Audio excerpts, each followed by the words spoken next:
तो चलिए बच्चों, अपन ने एक्सरसाइज की थी 4.2, है ना, पिछली क्लास में, पिछले लेक्चर में। अब उसके आगे अपन करते हैं।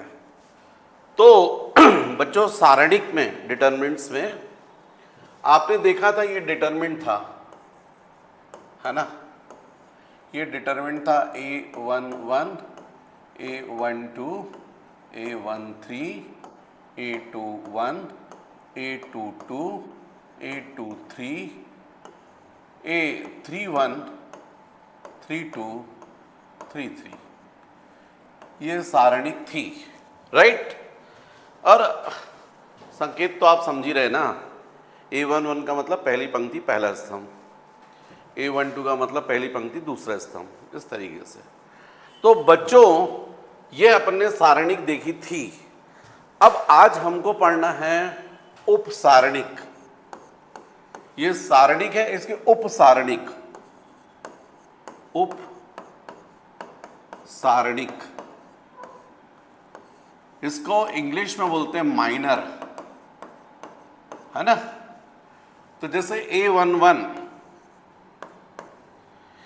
इसका यदि अपन माइनर देखते हैं या उपसारणिक देखते हैं, M11 मतलब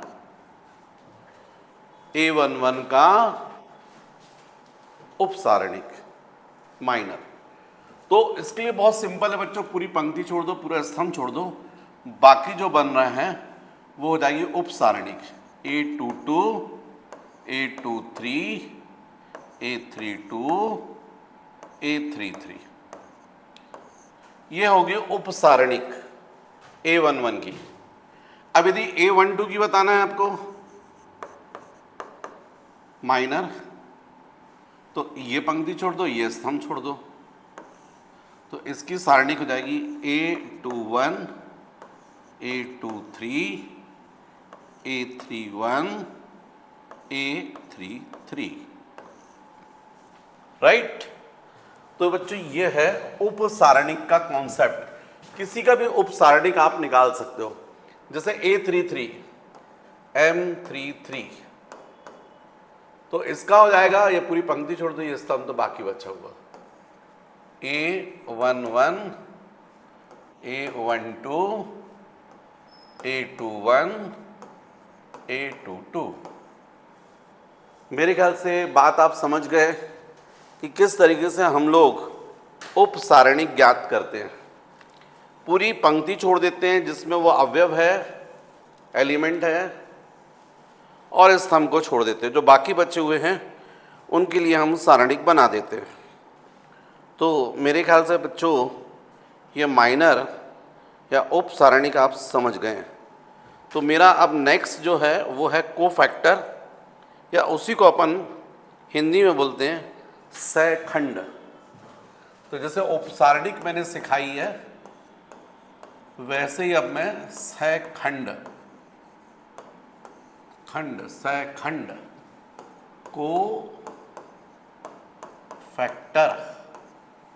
कोफैक्टर। तो जब आपने एक्सपांशन किया था तब मैंने आपको सिखाया था डिटरमिनेंट। जैसे अपन ने A11 लिया था, तो मैंने बोला था -1 to the power 1 + 1। उसके बाद फिर आपने यहाँ पर उस पूरी पंक्ति स्तंभ को छोड़ दिया था और बाकी लिख दिया था A22, A23, A32 और A33, है ना। ये आपने किया था, याद है आपको। प्लस मान लीजिए अपन ने इसी को लिया है, तो A12, तो -1 to the power 1 + 2, फिर उसके बाद इस पूरी पंक्ति को छोड़ा था, इस स्तंभ को छोड़ा था, तो बचा था आपका A21, A23, A31, A33, ये ऐसा आया था। और लास्ट में मान लीजिए A13 को ले लिया, A13 -1 to the power 1 + 3। उसके बाद आपने क्या किया था, इसकी पंक्ति, इसको स्तंभ को छोड़ दिया था, ये बचा था A21, A22, A31 A32, right. तो ये जो A11 है उसका ये क्या कहलाएगा, सहखंड, कोफैक्टर। यदि ये A12 है तो इसका ये कहलाएगा सहखंड, यदि A13 है तो इसका ये कहलाएगा सहखंड। अच्छा बच्चों, एक और बात, मतलब इसको अपन, इस सहखंड को हम लोग कैपिटल ए से बताते हैं,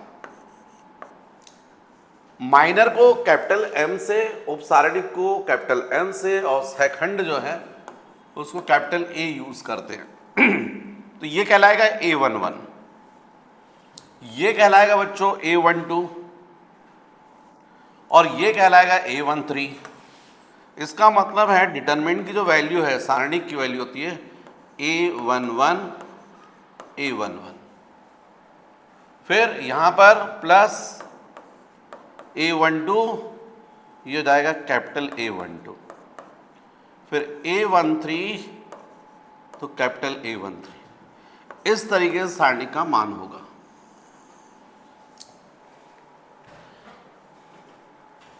मतलब उपसारणिक ज्ञात करना है आपको, सहखंड के लिए केवल -1 टू द पावर आ जाएगा i प्लस जे। मैं और आपको और अच्छे से समझाता हूं। यदि आपको सहखंड बताना AIJ, तो क्या करना होगा, -1 to the power i plus J, और फिर यहां पर रहेगा आपका माइनर MIJ। ये है फॉर्मूला सहखंड के लिए। मतलब यदि A12 बताना है तो जाएगा -1 to the power 1 plus 2 M12, ऐसा। इससे क्या मिल जाएगा, ये सहखंड। ये क्या है, माइनर, उपसारणिक। अब जरा बच्चों यदि और थोड़ा सा आपको क्लियर करूं तो जरा क्वेश्चन करता हूं मैं, तो आपको बात समझ में आएगी।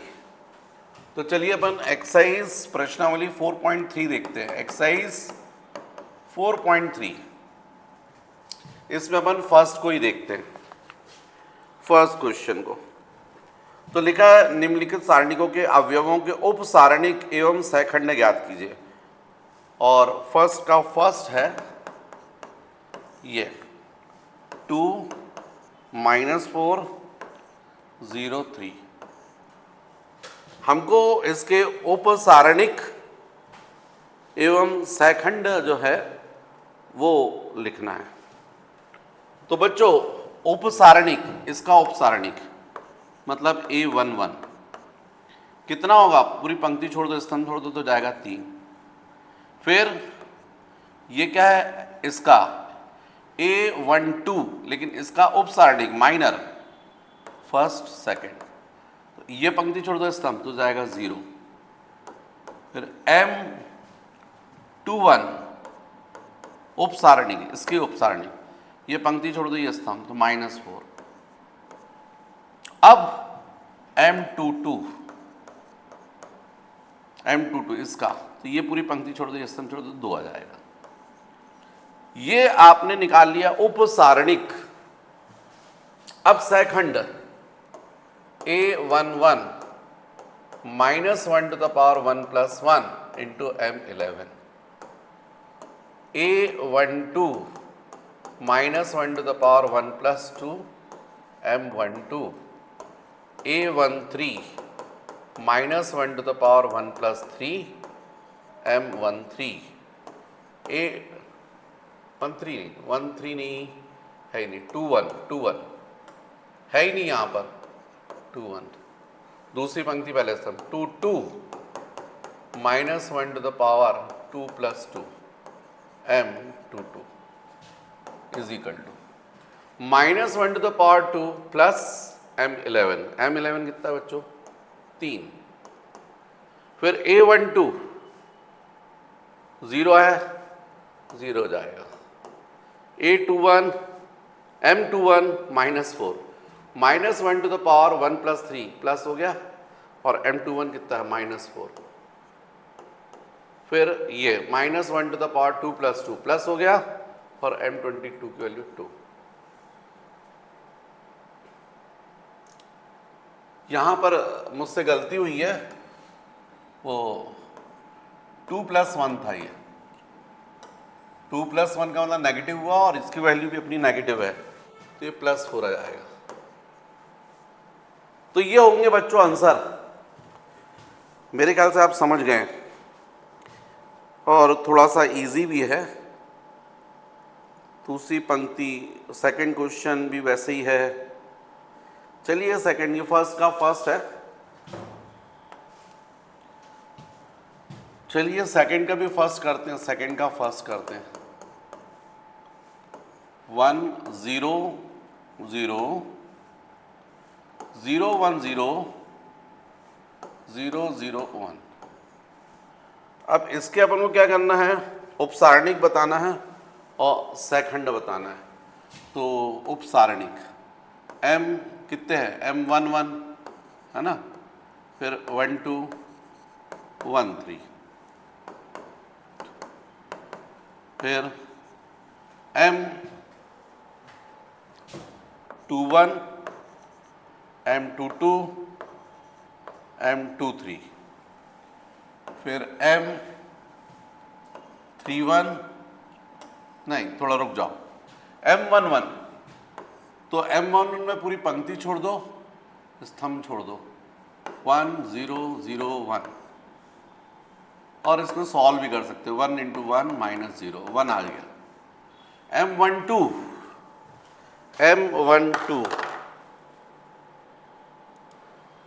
फिर बच्चों M12 ये फर्स्ट, पहली पंक्ति दूसरा स्तंभ, तो छोड़ दीजिए इसको, तो ये जाएगा 0 0 0 1, राइट।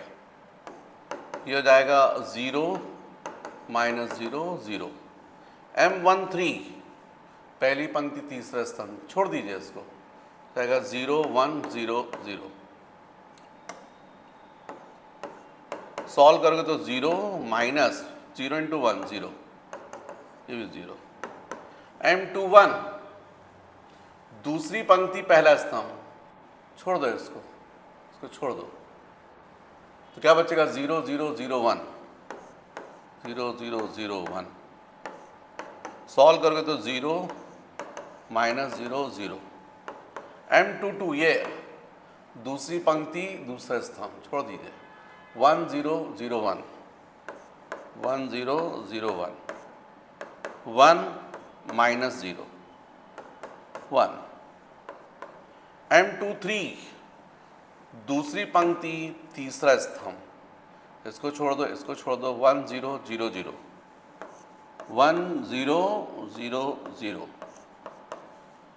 यह जाएगा 1 × 0 0 -0 0 आ गया। इस तरीके से हम उपसारणिक ज्ञात कर रहे हैं। अब उसके बाद क्या बच रहा है आपका, M31 M32 तीसरी पंक्ति दूसरा स्तंभ, M33।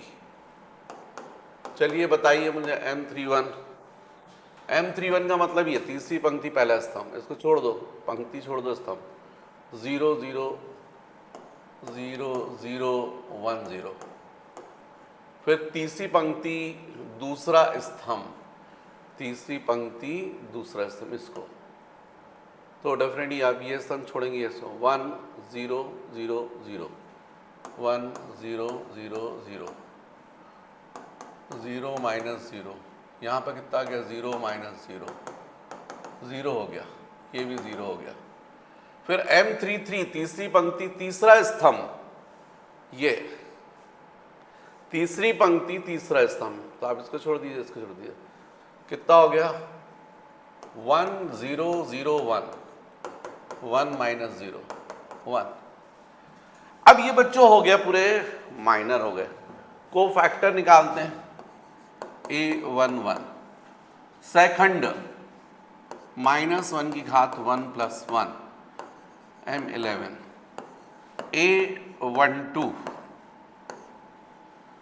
-1 की घात 1 + 2 M12, A13 -1 की घात 1 + 3 M13, A21 दूसरी पंक्ति पहला स्तंभ -1 की घात 2 धन 1 M21, A22 दूसरी पंक्ति दूसरा स्तंभ -1 2 + 2 M22, A23 दूसरी पंक्ति तीसरा स्तंभ -1 2 धन 3 M23। वैल्यूज रख दो जल्दी, फिर अपन देखते हैं। तो चलिए, -1 की घात 2 प्लस हो गया M11 की वैल्यू 1 आ जाएगा, -1 की घात 3 मतलब माइनस आएगा, लेकिन यहाँ पर 0 है इसलिए 0 हो जाएगा।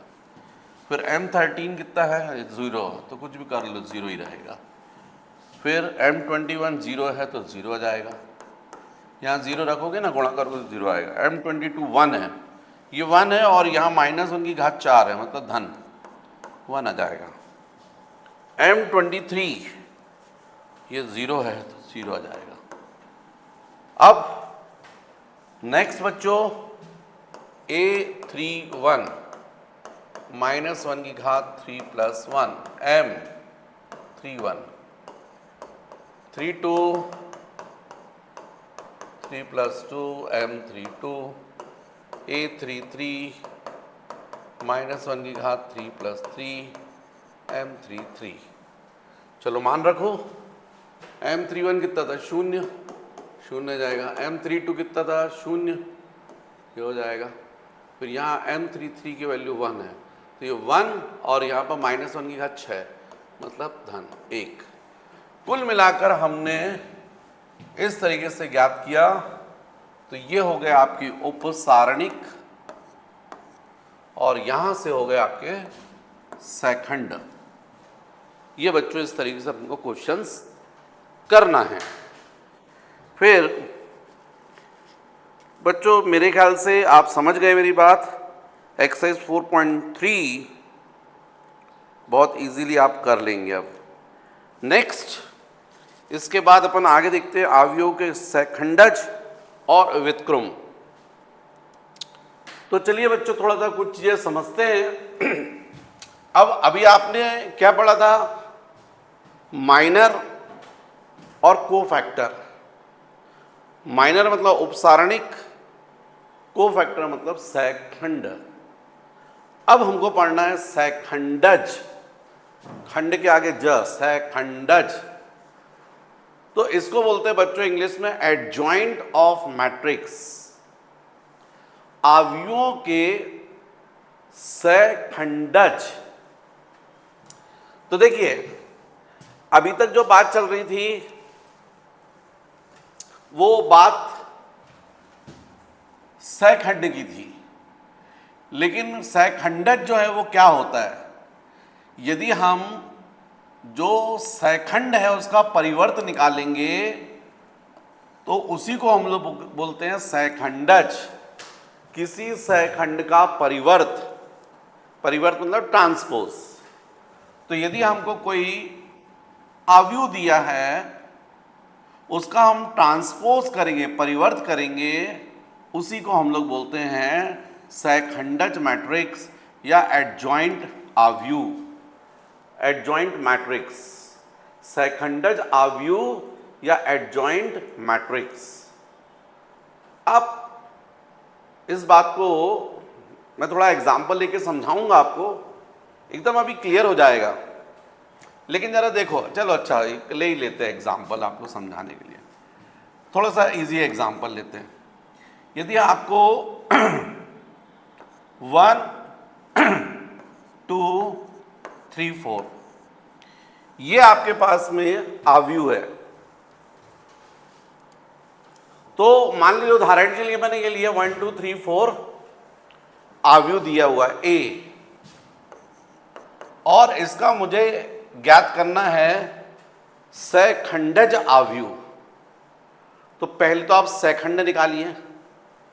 सेखंड कैसे निकालते तो मैंने आपको सिखाया है।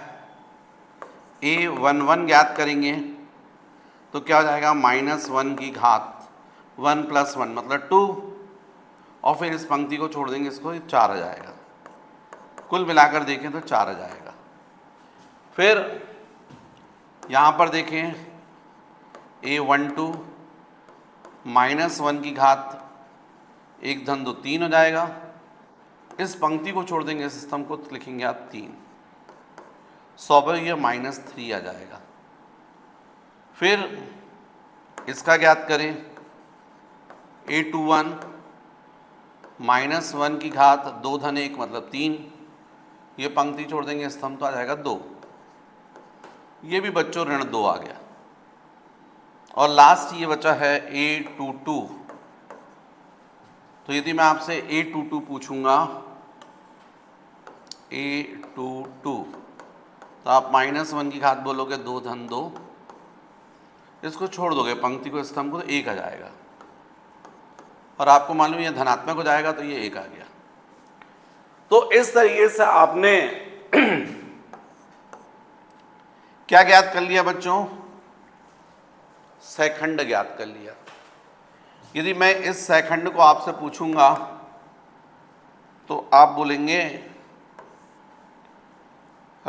4 ऋण 3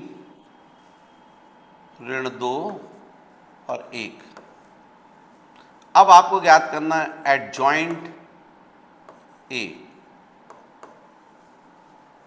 मतलब सेखंडज आव्यूह ज्ञात करना है। तो बच्चों ये जैसे आपने ये सेखंड ज्ञात कर लिया, अब इसका परिवर्त ज्ञात कर दीजिए। परिवर्त का मतलब पहली 4 हो जाएगा, पहली पंक्ति स्तंभ में बदल जाएगी और दूसरी पंक्ति दूसरे स्तंभ में -2 1। इसको बोलेंगे हम दिए गए आव्यूह का सेखंडज आव्यूह, दिए गए आव्यूह मैट्रिक्स का एडजॉइंट मैट्रिक्स, दिए गए आव्यूह का सेखंडज आव्यूह, या इसी को अपन बोलेंगे एडजॉइंट मैट्रिक्स। अब जरा ध्यान दो, यहां पर जब आपको परिवर्त आपको सेखंडज ज्ञात करना था, तो आप देखिए ये आया था आपका, ये मुख्य आव्यूह था 1 2 3 4 और ये आंसर है। तो देखिए आप यहां पर ये अवयव आपस में बदल गए, 1 की जगह पर आ गया 4, 4 की जगह आ गया 1, और यहां पर देखिए 2 की जगह 2 रखा है, 3 की जगह 3 रखा, बस चिन्ह बदल गए। तो बच्चों यही चीज मैं यहां समझा रहा था कि यदि कोई आव्यूह दिया है लेकिन सेकंड ऑर्डर का है, याद रखो दूसरी कोटि का, 2/2 का, 2 पंक्ति 2 स्तंभ, और उसका आपको एडजॉइंट मैट्रिक्स ज्ञात करना है, तो आप डायरेक्ट कर सकते हो। उसके लिए आपको इतना याद रखना है कि इन अवयवों को आपस में बदल देना है और इनको वहीं रखना है, लेकिन चिन्ह बदल देना है। जैसे इस मैट्रिक्स का मुझे बताना है एडजॉइंट सेखंडज आव्यूह, तो मैं क्या करूंगा, A11 की जगह क्या कर दूंगा, A22 लिख दूंगा और यहां लिख दूंगा A11, और यहां पर A12 जैसा लिखा है वही रहेगा और यहां A21 जो है वैसे ही रहेगा, लेकिन चिन्ह बदल जाएंगे। यदि प्लस है तो माइनस हो जाएगा, माइनस हो तो प्लस हो जाएगा।